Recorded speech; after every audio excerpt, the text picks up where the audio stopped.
Well, thank you, everyone. Good to see you guys at our session today. We're going to be going over an important session talking about HPV-related cancers and prevention and the role of pharmacists. As with all of our past webinars, we try to make it more engaging, incorporating lots of infographics, making it really concise and operational. So that's what we're going to try to do today. The slides shouldn't take the entire time, so I'm hoping that we'll have lots of times for questions if you have any. But we'll jump right in. So we'll start with doing some introductions. My name is Molly, as many of you from Whole Health on the call might know. In terms of what I do at Whole Health, I develop our pharmacy programs, which is a big focus for Whole Health. For people who don't know what Whole Health is, we're in a national pharmacy banner with 200 locations. We just passed our 200th location. We have 200 locations across Canada in 7 provinces, and one of the big focuses is on clinical programs and developing tools and resources for our banner members. I also have with me Mina, so I'll pass it on to Mina to do his introduction. Yeah, hello everyone. My name is Mina. I am a pharmacy student at the School of Waterloo, and I'm doing my 2nd year right now in pharmacy. And I placed my co-op placement here is with Whole Health. And I have Molly here, and I'm working with her. And my role is as a content developer. I'm sending out content, creating content for all you pharmacists and a lot of other healthcare professionals around Ontario. So really exciting to be here. Thanks, Mia. Mia's been doing a great job so far, and he's on the session today to present a couple of slides, also to help me moderate the session. So feel free to put your questions in the chats if you'd like, or you can ask them at the end of the session as well. We'll have some time for Q&A. Before we go forward, I just want to thank Merck for sponsoring this program. I do want to highlight, however, that the program and the slides were purely developed by Whole Health. So this is our content, and it does not reflect the views and opinions of Merck. However, big thank you to Merck for sponsoring us and for sponsoring pharmacy education.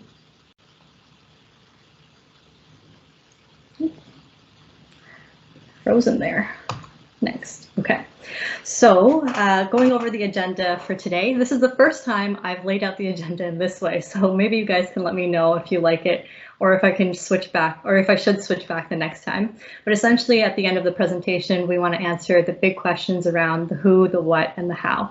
So around what, we want to answer what is HPV, what are the most common HPV-related diseases and comorbidities, and what are the latest updates to guidelines, to the products, to the indications that we can use to prevent HPV. Then we also want to address the who. So who's at risk for HPV-related disease, and who are those key patient groups that we can really make the intervention on.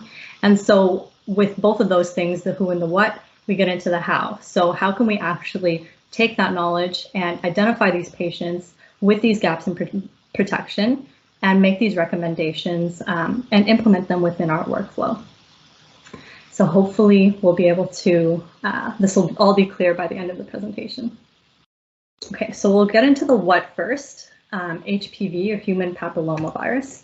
I have a question to start out. So let me put on this poll. Launch. Okay. Can everyone see it? Can you see it, Mia? Okay.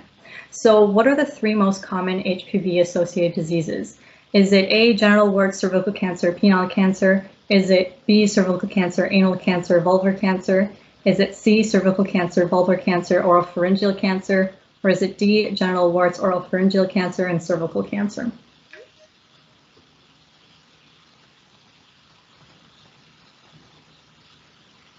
Okay, we'll just give you a second. Oh, Hussein is on the ball.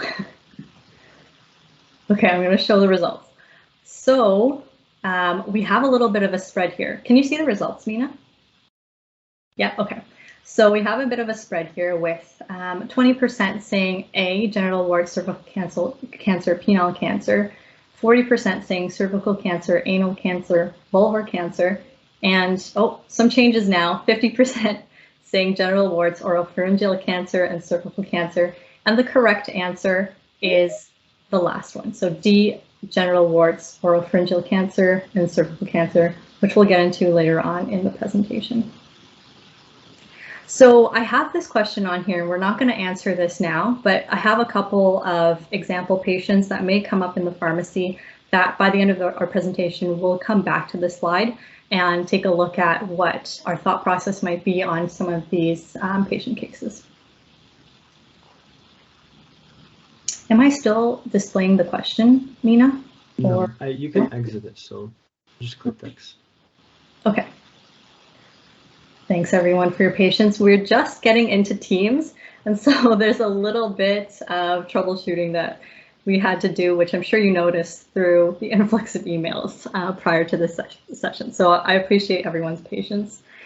But we'll get into the content here. So what is HPV? So it's a common sexually transmitted infection. In the absence of vaccination, it's estimated that over 75% of sexually active Canadians will have a sexually transmitted HPV infection at some point in their lives. For most people, that infection clears on its own. But for those who don't clear the virus, it can cause certain cancers and diseases based on the type of HPV that they get. So there's two different types. There's the low risk and the high risk. As you can see, the low risk causes things like anogenital warts and respiratory papillomatosis, and the high risk causes cancer in the cervix, in the anogenital region, and in the head and neck.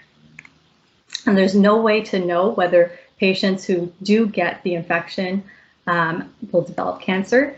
And even if the patient say they already have anogenital warts because they've been infected with a low risk HPV, they can still get these other types of HPV in the future.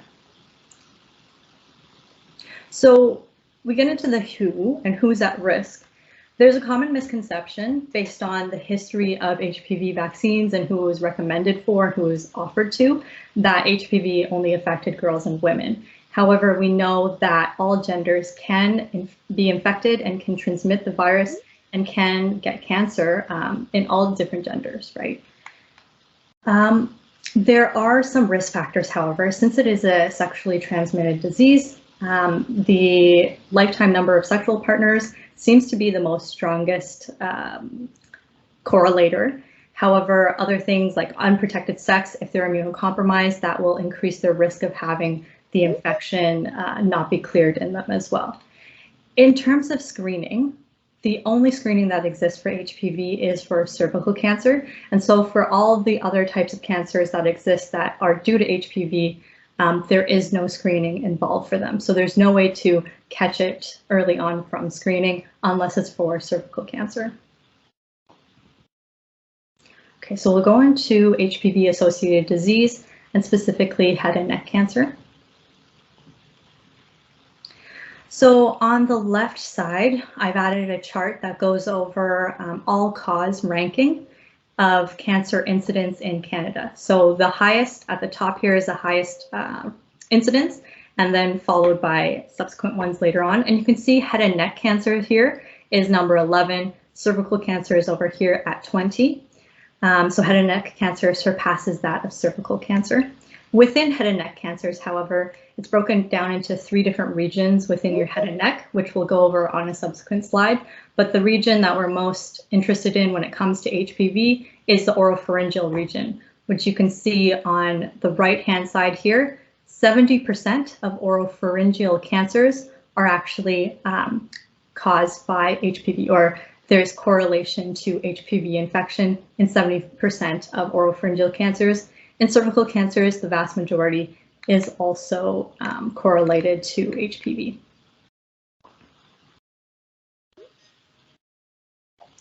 Okay, so on this page here, we go over a pyramid diagram showing the number of cases of HPV-associated disease by gender. In terms of incidence, if you look, the highest incidence is obviously genital warts, the low-risk HPV types. But in terms of cancers, which you can see on the higher levels, oropharyngeal cancer is the most common type of cancer on this diagram here, followed by cervical cancer. And you can see with oropharyngeal cancer, which again, 70% is due to HPV, the majority of these cases are actually in males as opposed to in females.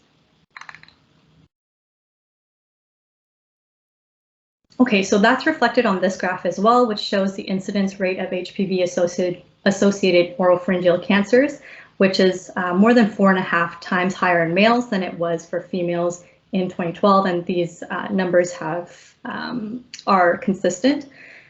We see that cervical cancer rates have gone down due to screening and vaccination for girls which started earlier than it has for males, but oropharyngeal cancers have increased in recent years.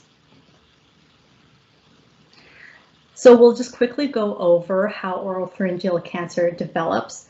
When patients, and this is what I mentioned before, so head and neck cancers is broken down into oral cavity cancers, oropharyngeal cancers, and laryngeal cancers. Oral cavity and laryngeal cancers mainly due to smoking and alcohol use, which actually these cancers have been going down in recent years, whereas for oropharyngeal cancers, which the majority is due to HPV, it's actually been increasing.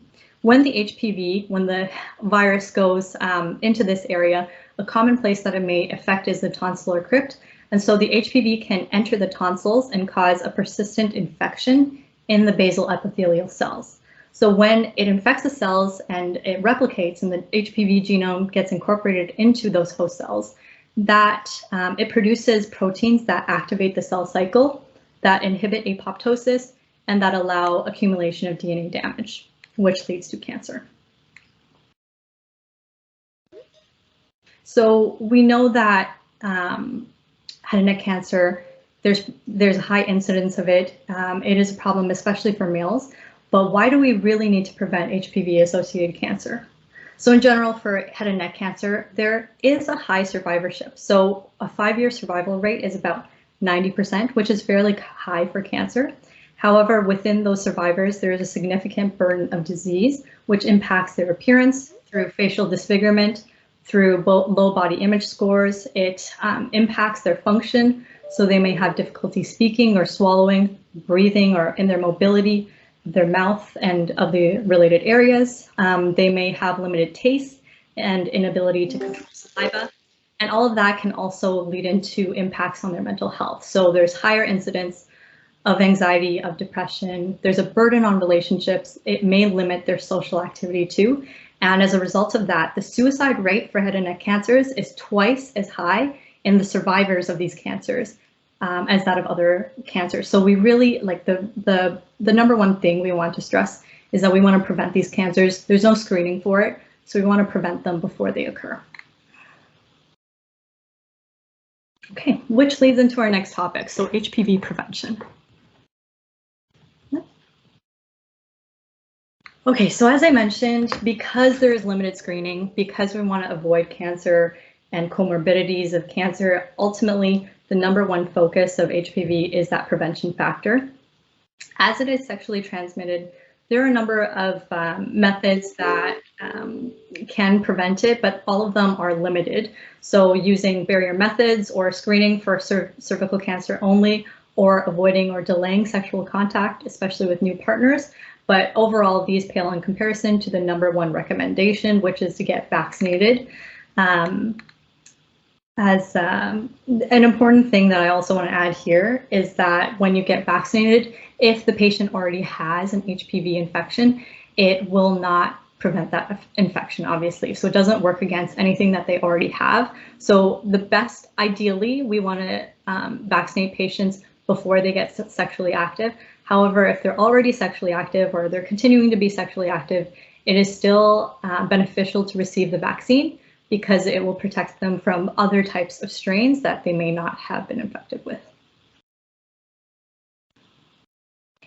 Okay, a couple of quick notes about the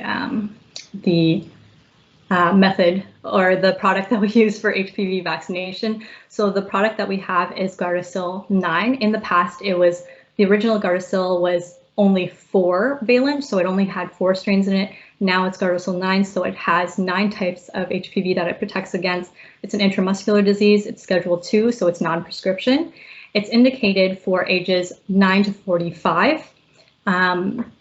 And I just put a little note here that as per the Canadian Immunization Guide, you can actually go beyond age 45 based on ongoing risk, which I've added the definition here. So ongoing risk of exposure is anyone who's currently sexually active or has future plans to be sexually active. So this is very broad, and sexual activity is not limited to intercourse.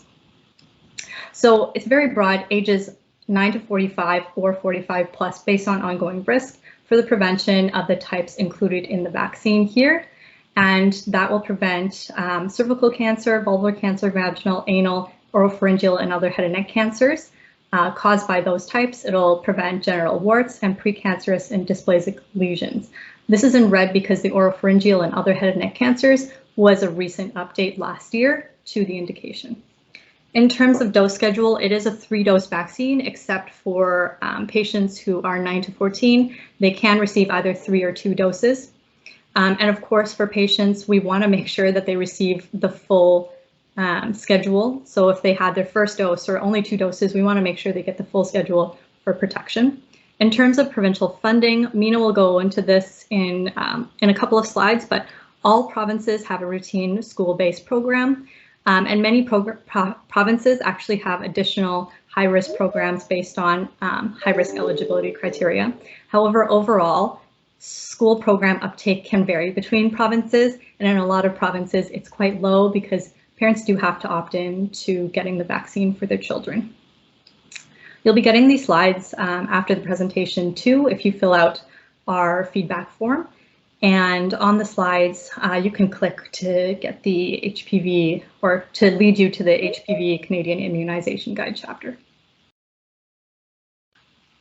Okay, so we talked about the indication of the vaccine, which is what Health Canada approved it for. It's on the monograph. Now we want to go a little bit more narrower and then go into what NACI recommends it for. The last NACI recommendation, the last chapter update, was actually in 2017. So hopefully we'll get a new update, but within their last update, NACI recommends that for ages 9 to 26, they recommend routine vaccination for females and males. So everybody ages 9 to 26, they say routine vaccination, which means essentially everybody should be getting it. And then for ages 26 plus, they say that for males and females, it may be used over 26 who have not been vaccinated previously or have not completed the series. So notice that there is no upper limit. They don't say 45 on there, it's just 26 plus. So if there are patients who, go beyond 45, NACI recommends that it may still be offered to them. And this recommendation, I just want to add here, a lot of associations, physician groups do also recommend this as well. They recommend universal HPV vaccination across Canada to reduce rates of head and neck cancer and gynecological cancers. So I'll pass it off to Mina for these next 2 slides. Molly. Okay, so for here we have the provincial funding. So as we see in every single province, it's a little different. In the text that you will see in brown, it's the general funding, the general routine funding.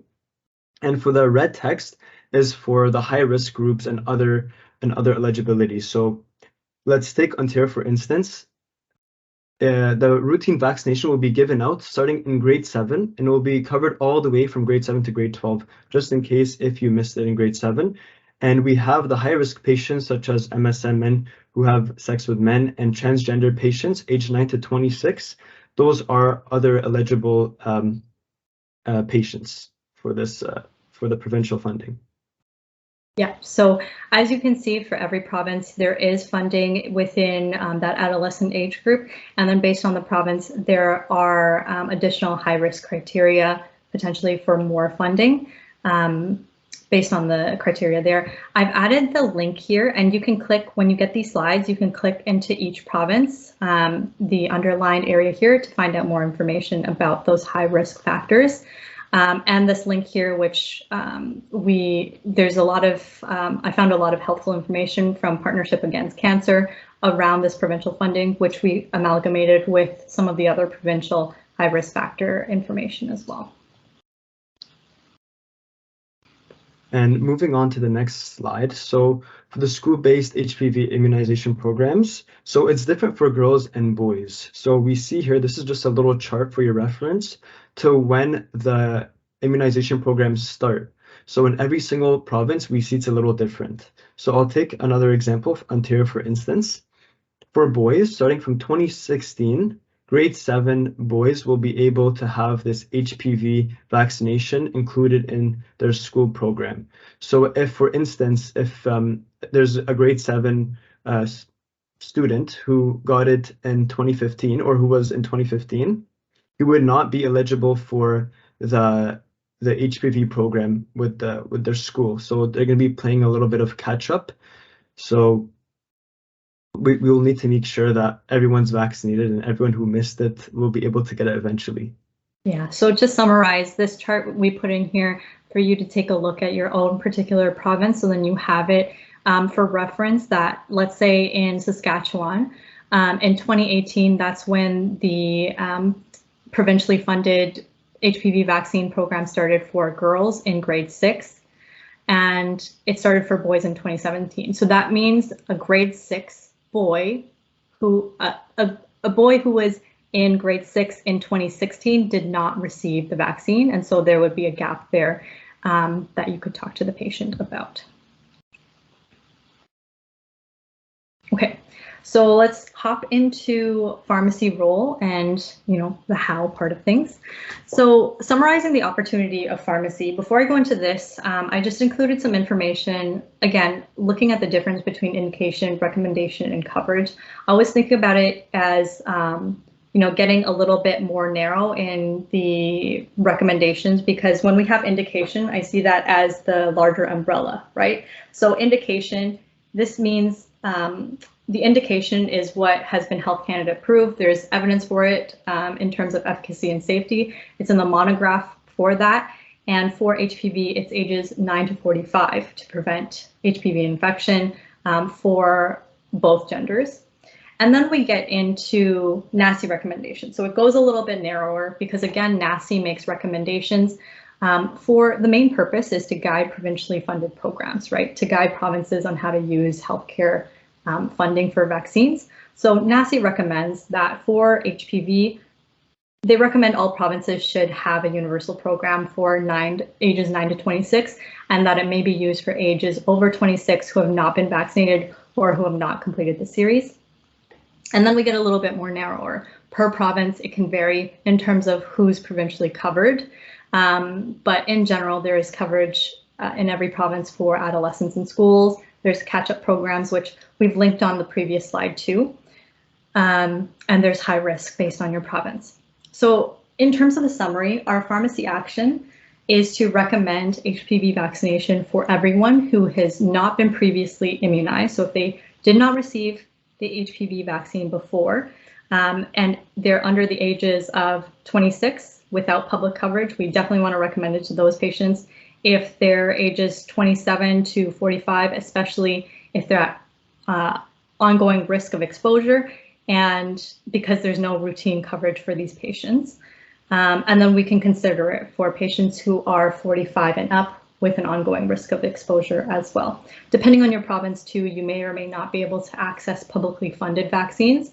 And so this may vary a little bit. So if you are able to access publicly funded vaccines, then you're able to capture the patients that we previously talked about on the past 2 slides as well. But if you're not, then you can use the previous 2 slides to identify patients who you would want to refer to get their vaccine from public health. Okay, some tips for identifying patients. Again, since it is a sexually transmitted infection, we want to talk to patients who maybe are picking up contraceptives like birth control, condoms, etc. If they're being sexually active, they may be at risk, especially if them or their partners have not been vaccinated with HPV yet. We want to talk to males who miss HPV vaccination in school, because again, there's a huge gap between males and females, almost 10 years, where a lot of these males who were in these grades prior to the year that it was implemented would not have been protected. Another note for females, actually, for females, it started within the 2007-2008 era. However, at this time, they would have received Gardasil 4. So NACI does recommend that if a patient previously received Gardasil 4, so the original Gardasil, that they may be recommended Gardasil 9 on a case-by-case basis. So you would talk to the patient and talk about their ongoing risk, and there still is benefit to being protected against those other 5 strains within the Gardasil 9 vaccine. Back here, men who have sex with men, they are often in the high-risk eligibility criteria, so definitely check your provincial funding there, which was linked on the previous slide, but higher risk patients, so you do want to bring it up with them. You want to, where possible, utilize your booking systems or provide screening on consent forms, so making it easier for us and our pharmacy teams by, adding a section on HPV. Have you been vaccinated against HPV? Are you interested in learning more about HPV? And they can check it off and you can follow up with them either at that appointment or at a separate appointment. Another opportunity is internationally born students or internationally born patients. In general, a lot of patients who, like for example, were born in China, one of our newer pharmacies has really targeted these patients, and most of these patients have not received HPV vaccination before. So making sure that patients who were not born in Canada, who did not go through the routine schedules, making sure they're vaccinated against HPV. You can also search your patient base. So as I mentioned before, we want to make sure patients are getting all 3 doses.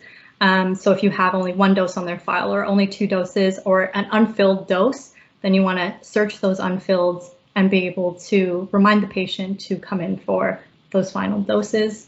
And another thing to help out would be to display any signage for self-identification for the patient. So piquing their interest to self-identify as someone that may need to talk to their pharmacist about HPV vaccination, which then you can bring up with them. Other reminders for pharmacy as well. Of course, number 1, vaccines for HPV is the most effective prevention against HPV-related disease. We also don't want to forget about partners. So we want to vaccinate the patient in front of us, but if they have a partner, double check if their partner has been vaccinated against HPV as well, because we don't, we want to make sure that each patient is protecting themselves.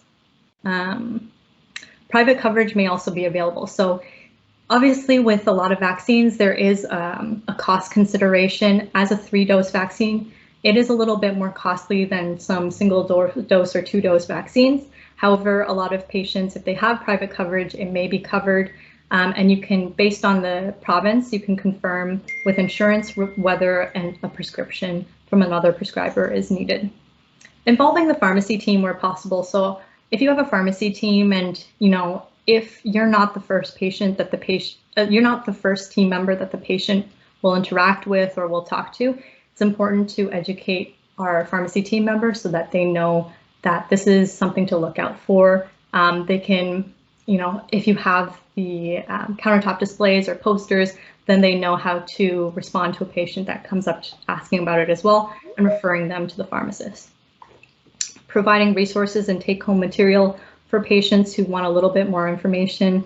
Maybe they haven't decided on getting the vaccine yet, but they want to find out more, can be helpful for them. Remembering non-binary and transgender patients. So as I mentioned in the beginning of this presentation, in the past, HPV vaccine has been very gendered, right? So we want to make sure that we're not stigmatizing patients when we're bringing it up with them, and that we're not forgetting patients that are non-binary or don't fit within those traditional gender roles. And as a last note too, there is generally a low uptake of provincial programs. So even if a patient may have been offered the vaccine within school or other within a catch-up clinic, they may not have taken that up. So there's a lot of gaps that we can fill in pharmacy, especially as we're doing our flu shots or especially as we're doing our COVID vaccines. All of these vaccines can be given together, right? So to make it easier for the patient and for yourself, it can all be done at the same appointment. Okay, so we're getting close to the end, but I wanted to spend a little bit of time to talk about patient-related barriers that may come up because, I think there are some preconceived notions about this vaccine or some barriers that exist when bringing it up. The number one thing is cost, which, as I mentioned before, it's obviously not cheap to get vaccinated with all 3 doses, and it may be a big consideration for patients. But the number one thing that I want to stress is to don't withhold your recommendation because you're afraid that the patient is going to push back on cost. I don't remember if you guys, I don't know if you guys were at last year. We were lucky enough to feature Nori Matthews on one of our webinars talking about meningitis, and Nori, unfortunately, his son Kai passed away from meningococcal disease a couple of years back.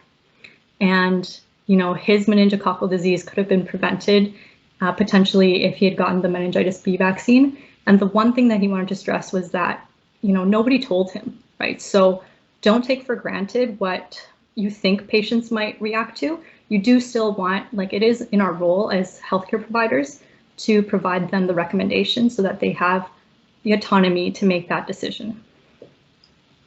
There's also the stigma and bias aspect. So as it is commonly associated as a sexually transmitted infection, there may be a stigma associated with who needs the vaccine. And in the past, you know, healthcare providers might have asked patients, you know, how many sexual partners do you have, to try and figure out who is recommended to get the vaccine. That causes a lot of stigma, and we don't need to do that with the newest indications and the recommendations for who should get the vaccine.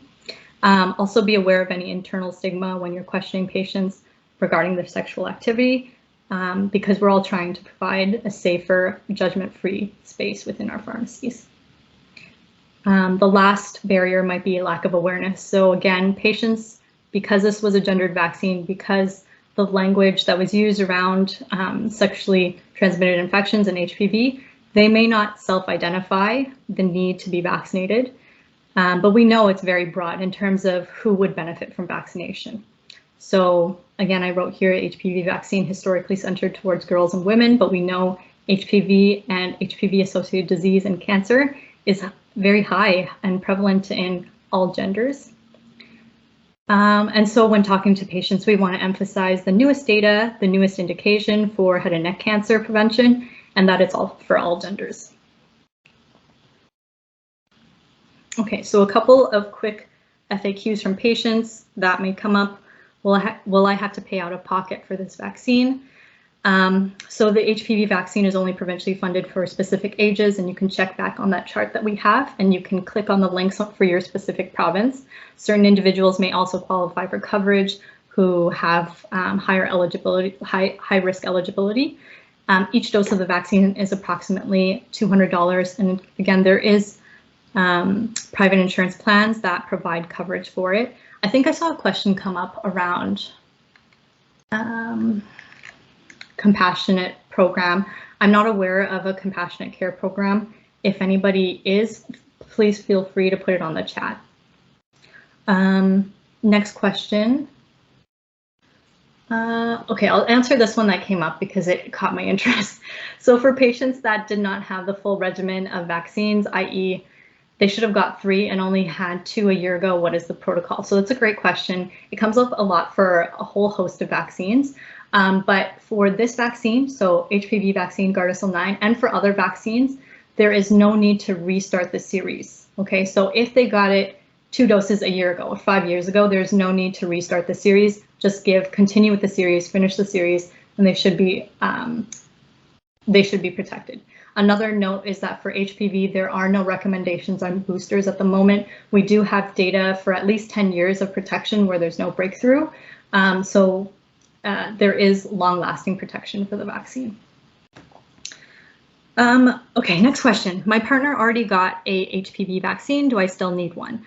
Obviously, we want to make sure that each patient is protecting themselves and protecting their partners as well, so they can still benefit from the HPV vaccine. It can cause cancer in people of all genders, so it's best if each individual gets protection. When's the best time to get vaccinated? The best time ideally would be prior to starting sexual activity, but there's still benefit to getting later in life because, as we mentioned on the very first slide, over 3/4 of sexually active Canadians will contract HPV in their lifetime. So we want to make sure that when they contract it, they're protected against it. Do I need a prescription for the HPV vaccine? It's Schedule 2, so you don't need a prescription. However, depending on the province and whether a pharmacist can prescribe, they may need one for private insurance coverage. I or my child missed their HPV vaccination in school due to COVID. What should I do? Most provinces are doing catch-up programs. There's a link on the previous slide where you can find out more about catch-up programs for your specific province. And so you can follow up with public health or wherever those catch-up programs in your province are giving out the vaccine. And the last question here, what if I did not finish my series? It's been over 6 months. So as we said before, you don't need to restart the series. Okay, I know there's a lot of questions. Maybe we'll just answer them here. Okay, so what can you advise a patient that wanted the HPV vaccine but was discouraged by her doctor because her doctor told her that the vaccine is only for a person that has multiple partners? What should she tell her doctor? It's a good question, and it might come up where, you know, we're dealing with multiple people in the circle of care that, you know, don't have all the same information or may not be as updated. We can share the NACI guidelines, the updated guidelines and indication of the vaccine. Ultimately, you know, anybody can catch HPV, and a lot of these cases of HPV, it's asymptomatic. So people don't know that they have HPV. They don't know that they're transmitting HPV to individuals. Ultimately, at the end of the day, it is a personal decision. So if the patient wants to forgo it because they only have one partner and only plan to be with one partner in the foreseeable future, that is their choice. However, you know, in terms of best recommendation for the patient, it would be to recommend the vaccine for them to make sure they're protected, because we don't know what's going to happen in the future, and, you know, with the nature of the infection being a lot of the times asymptomatic, they still may get it. So for patients, how is it covered for patients that are already out of school, but within eligibility criteria for provincial coverage? Is it through the MD's office? Yeah, good question. Unfortunately, there's not an easy answer to that. A lot of the times it is through the MD's office. So depending on whether your province, first of all, can provide provincially funded vaccines. Let me go back to that slide because we summarized it. So BC, Manitoba, Quebec, and Yukon pharmacists can access publicly funded HPV vaccines. So if you're there, you could access it. If you're not within those provinces, a lot of the times it is through primary care, so through physicians' offices. Although I've heard that there may be variability where some clinics, some physicians' offices may not be offering it. And in that case, patients can go to another clinic, or they can follow up with their public health to figure out where to source that medication or where to source the vaccine. Question, recommended if not sexually active or for monogamous couples. I think we talked about this a little bit. If they're not currently sexually active, it's actually probably a good time to get it because it protects them from future sexual activity, right?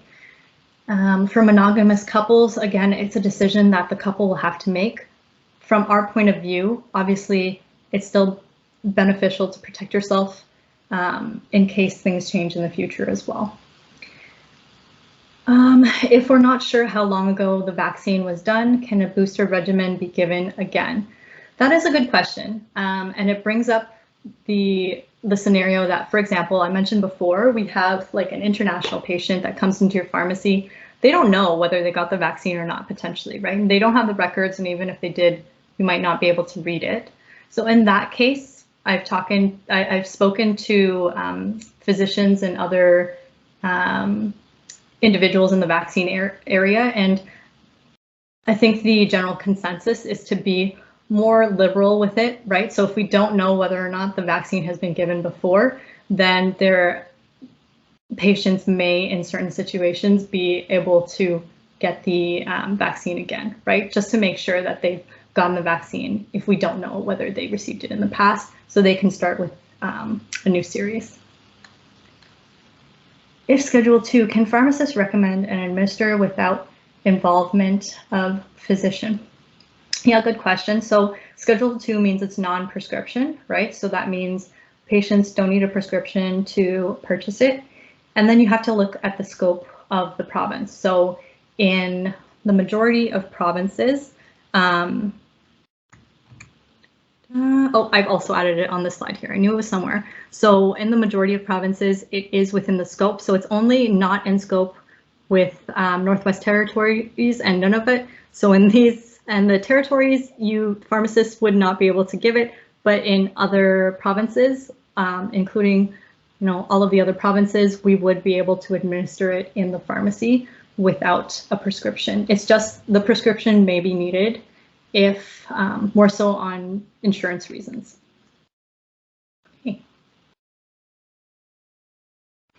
Okay, so someone says Google says Merck Patient Assistance Program is available if criteria is met. Okay, I can take a look at that and let you guys know after when we send the slides out with some more information about that.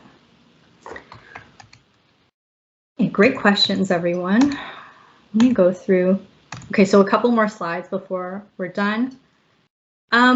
Is there a test for antibodies to see if patients had the vaccine if they don't remember? It's a good question. I don't think there's any tests or screening out there of that they can do or that would be routine for them to do. I think the easiest thing would be just to start them on a new series if there's no history or if you don't have any records or the patient isn't sure whether they received the vaccine or not.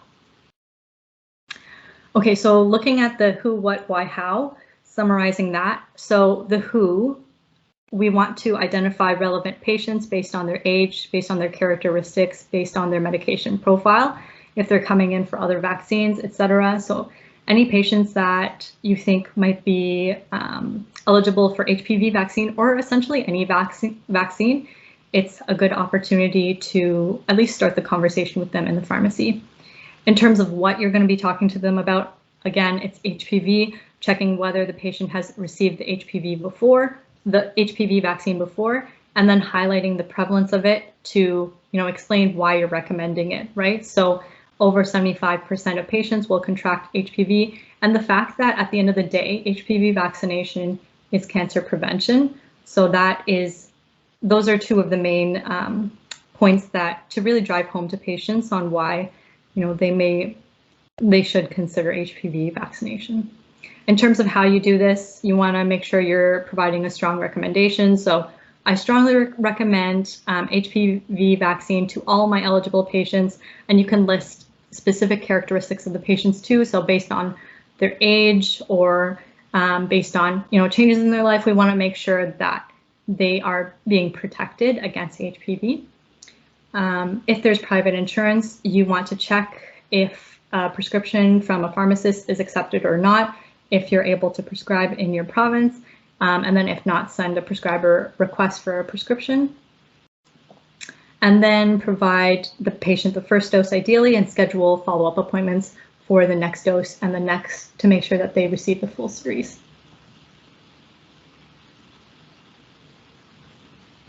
So summary, we want to, some of the key points, I'll get into some of the other questions right after this. So HPV infection is extremely common. So I think we've driven this home multiple times during this presentation that the majority of Canadians will catch HPV and that it can lead to cancer. Head and neck cancers are on the rise, especially in male patients. 70% of oropharyngeal cancers test positive for HPV, and these cancers have a high burden of disease. Even though there's high survivorship, there is an increased rate of suicide in patients who survive head and neck cancer, so we want to prevent it. Again, HPV vaccination is cancer prevention. One of the main points, like the key things that I want to drive home here for this vaccine and all vaccines, is that at the end of the day, patients don't know what they don't know. And it's our role to at least bring it up with them so that they can make an informed decision about which vaccines that they want or which therapies they want. So don't not make the decision. Don't not make the recommendation because of fear that it's going to be stigmatizing to the patient or because of fear that they're not going to be able to afford it. You don't know what an individual's priorities may be. Utilizing resources, team members, or technology to improve awareness and screening for HPV vaccination is a key point as well. And again, target groups. We want to target all genders, age 9 to 45, who are previously unimmunized, so they never received the vaccine or they didn't finish their series. And then you can check with public health coverage and extensions due to COVID on one of the previous slides, if they have coverage and if they should get it from somewhere else. You also want to consider unimmunized patients over the age of 45 if they're at ongoing risk for exposure to HPV, and you can have this can be a case-by-case scenario where you talk to the patient, you talk to their circle of care to determine if it's the right choice for that patient. Okay, so let me answer some of these questions before we go into, or I'll put the poll up so you guys can start answering while I answer some of these questions.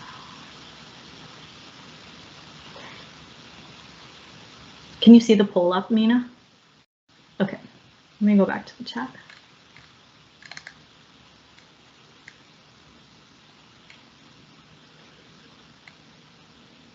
Okay. Jazz asked, who wouldn't be considered eligible? Seems like everyone should get it unless contraindicated, i.e. allergy. To be honest, Jazz, based on the indication and based on the recommendations, that is the case where there's a very broad indication for patients. And the issue and why we're doing these sorts of education and why we're promoting is that there's a huge gap in awareness for patients and also for healthcare providers on the newest indications and how broad the recommendations actually are. So we want to, provide this cancer preventative vaccination to all patients who would benefit from it, which is a majority of patients. If somebody had Gardasil 4 series, do they need all 3 doses of Gardasil 9? That is a good question. I don't know if I've seen a different recommendation for those patients. So I would say that if you're providing the vaccine to them, you do need to give the full series of Gardasil 9, because if you only give the 1 dose, then they're only receiving 1 dose of those 5 new strains, right? So you do want to give the full series of Gardasil 9. Is there a test to know if a person is infected with HPV? And if already infected but asymptomatic, would you still recommend HPV vaccine? Also another great question. As we mentioned before, the only real screening for HPV is with cervical cancer, right? So we do pap tests for people with cervix, and that would be screening to test for, abnormal cells, HPV, and they test those cells for HPV. However, for all other types of HPV-related cancers like head and neck cancer, anal cancer, other genital cancers, there's no screening. So again, we want to recommend prevention. And if already infected but asymptomatic, would you still recommend HPV vaccine? Yes, so if they are already infected, so if they already have genital warts, or if they had a previous case of, even if they had previously cancer due to HPV, I would still recommend the HPV vaccine, because just because they were infected with 1 strain doesn't mean they have protection against all strains, right? They can still be infected by another strain that can cause cancer in that area or elsewhere.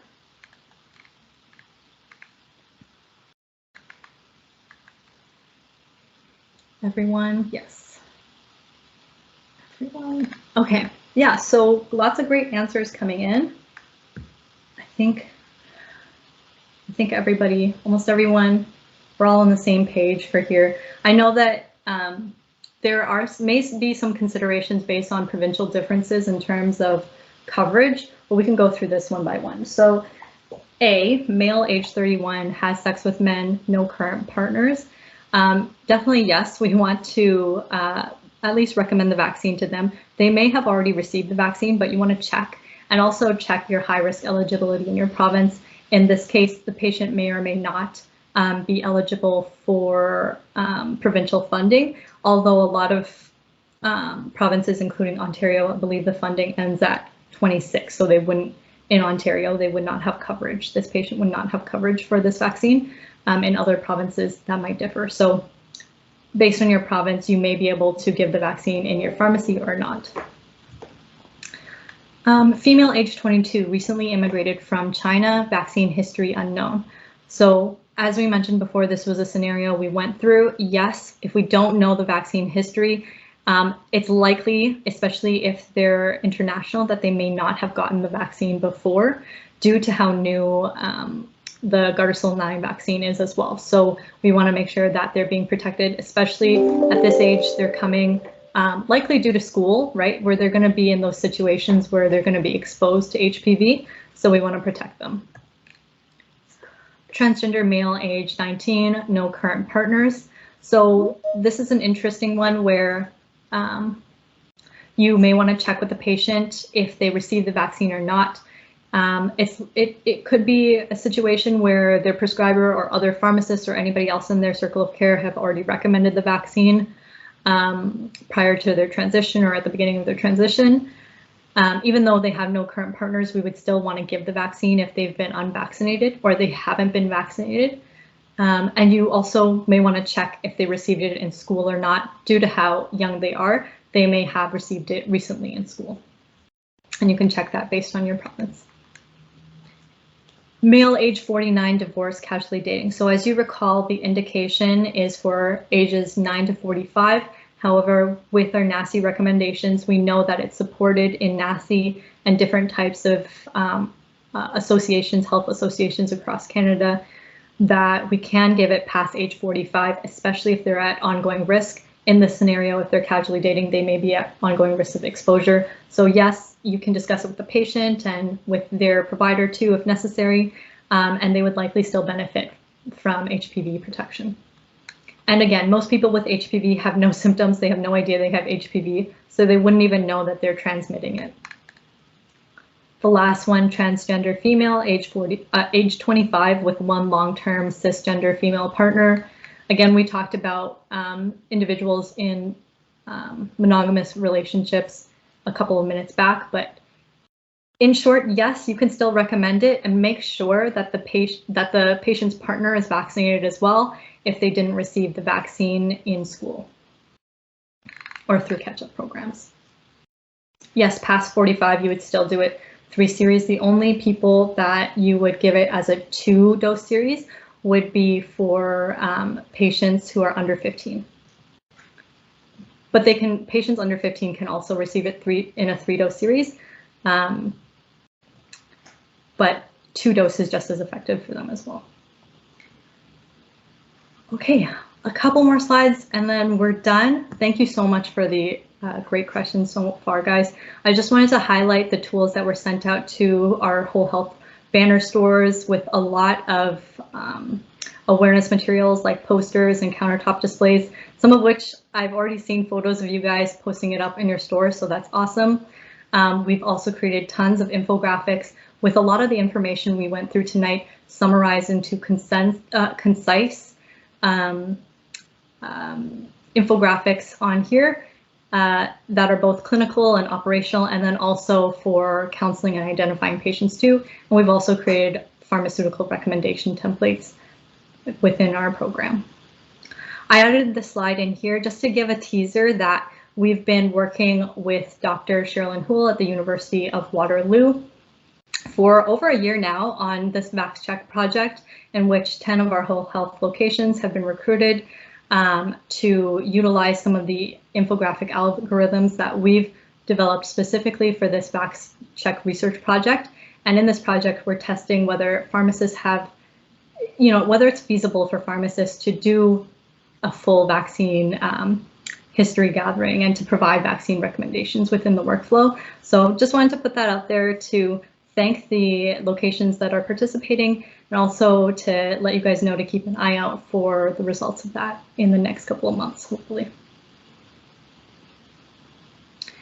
And so we get to the end. I just wanted to say thank you to everyone. I'm going to put, so don't go yet, I'm going to put this form link on the chat here, so then you can fill out the form. And also, if you don't, there's a chance that I don't have your email because of some of the issues with Teams. So if you could please fill this out and enter your email, then I'll be able to send the slides over to you and the recording over to you after the fact.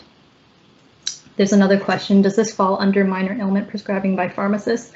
No, this does not. So depending on the scope of minor ailments prescribing varies per province, but generally this would not count under minor ailments. Really good questions. I've put the link in the chat for, can we get the infographics as well? Yep, definitely. I can send those over as well for a summary of some of the key points that we talked about today. Okay, any other questions? This session actually took longer than I thought because there were so many good questions, so I'm happy. Thanks so much for your participation, everyone.